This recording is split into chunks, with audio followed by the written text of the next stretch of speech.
finally जोङो दायो फुङावनो मोनफैबाय नै दायो कामाख्या रेलवे स्टेशनाव मोनफैबाय साथामजों बिनिफ्राय आङो स्टार्ट खालामलांसै भिडिअखौहाय नोंथांमोना जों थांबाय थादोलाय दिनै गोदान भिडिअआवहाय फैयै जोङो दायो फुङाव जाहैबाय 7टा साराय 7टायानो जाबाय साराय 7टा बेयाव जों मोनफैबाय आरो बे जाहैबाय कामाख्या रेलवे स्टेसन जोंखौ एसे मानसिफ्रा ओंखारदों जों ओरै थांसिन दायो ओरै बारलांसिन आरो बेनो जाबाय कामाख्या रेलवे स्टेसना नानै हा माया जोंना गोजौजों गाखोनांगोन ओरै गोजौजोंसो गाखोनांगोन सोरबा बोरै ओंखारदों सोरबा मादों आंनियानो सिगां खालामा चलो आंनि गाखोनो हागोन ना नोङो आंनि गाखोनो हागोन हागोन ना वाव मानसि हाबानोथ'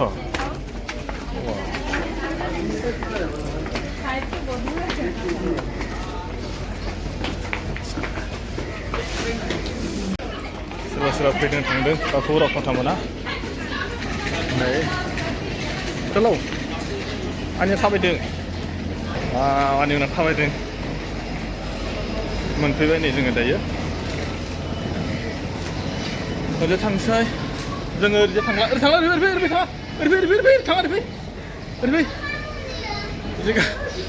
गाखोनो नागिरदों ओरै ओइ अबा दा खालामो फै मालाबा गाखो गाबोन फैबा जों दायो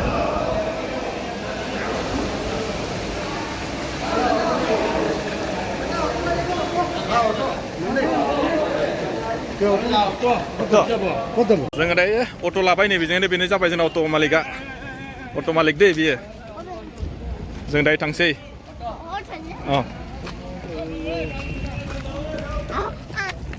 बेयानो नै जों दायो बेयाव गाखोबाय आरो कामाख्या जों एसे खोन्थाग्रोनोसै आङो गारियानो गारि नांखाजोबो नै जोंनि नाम्बारखौ खोन्थानानै बेयो जों नैबे गारिजों जों दायो थांसिगोन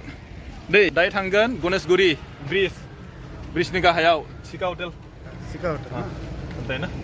जोंनियाव दायो थासिगोन आरो ओमफ्राय जोङो बेयाव दायो फ्रेस खालामसिगोन फ्रेस खालामनानै फिर आरो जों माने दिनै गुवाहाटिखौ एसे गिदिंगोन आरो एसे खोन्थागोन गिदिंनानै दै अके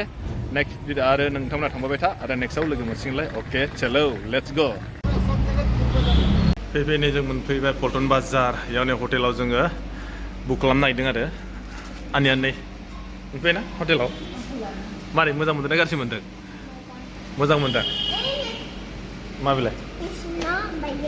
कृष्णथ' आरो इयो माइनाव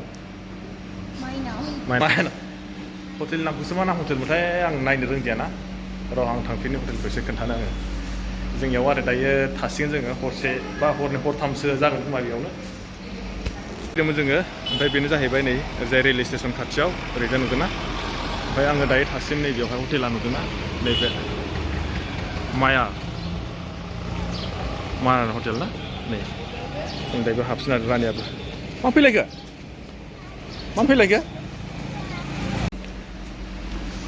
जोङो फैयै मोनफैबाय दायो 8टायानो जाबाय हमना लादो 8टायाव जोङो दायो मोनफैबाय पल्टन बाजाराव जोङो मयुर हटेलाव दायो जोङो बुकिं खालामनोसै ओमफ्राय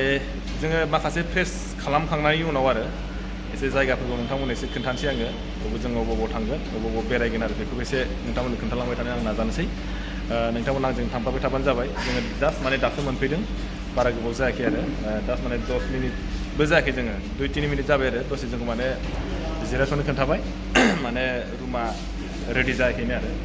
ओमफ्राय बिनि उनावहाय जोङो रुमखौ मोनबाथाय बा रुमा जुदि फिक्स जाबाथाय जों माने बेयावनो थानाय जासिगोन ओमफ्राय थानाय जानानै जोङो बेयावनो थासिगोन आरो सानबेसे थानाय जायो बेखौथ' दासिम थिरांथा लानाय जाथ'वाखै सानथाम जायोना सानब्रै जायो बेनि जेबो सिमा गैथ'वा जायखिजाया जास्ट जों दारावसो मोनफैदों नालाय बिनि उनावसो जोङो थानायखौ सानबेसे थागोन मागोन बेखौहाय उनावहाय खिन्थिलांसै आरो फैनायाव एसे गोगोम अखा हादोंमोन जोंनिखि दाबो अखा हादों होनना बुंदों आरो आं न'आव फन हरदोंमोन खिन्थु नैबे गुवाहाटियाव आरोना दायो अखा हानाया गैथ'आ आरो खिन्थु मैयाफोर हादोंमोनब्ला बेखौ बुंनो रोङा आङो खिन्थु दासिम माने अखा हानाया गैथ'आ बोथोरा एसे दोमैलुल' जादों आरो माने निश्चय बेरायनो मोजां जागोन बायदि मोनदों आङो होमबा लोगोफोर आरो थांबाय थादोलाय भिडिअखौ नङा होमबा नोंथांमोना नायनो दाबाव आरो जाय जाय बिथांमोना आंनि चेनेलखौ नायदों साबस्क्राइब खालामाखै बिथांमोनखौ आं खावलायबाय साबस्क्राइब खालामना होनो आरो जाय जाय बिथांमोना आंनि फेसबुक पेजाव नायो बिथांमोन फल'वार्स बिथांमोनखौ आं गुरै खावलायगोन नोंथांमोना हाजासे शेयार खालाम आरो हाजासे लाइक खालाम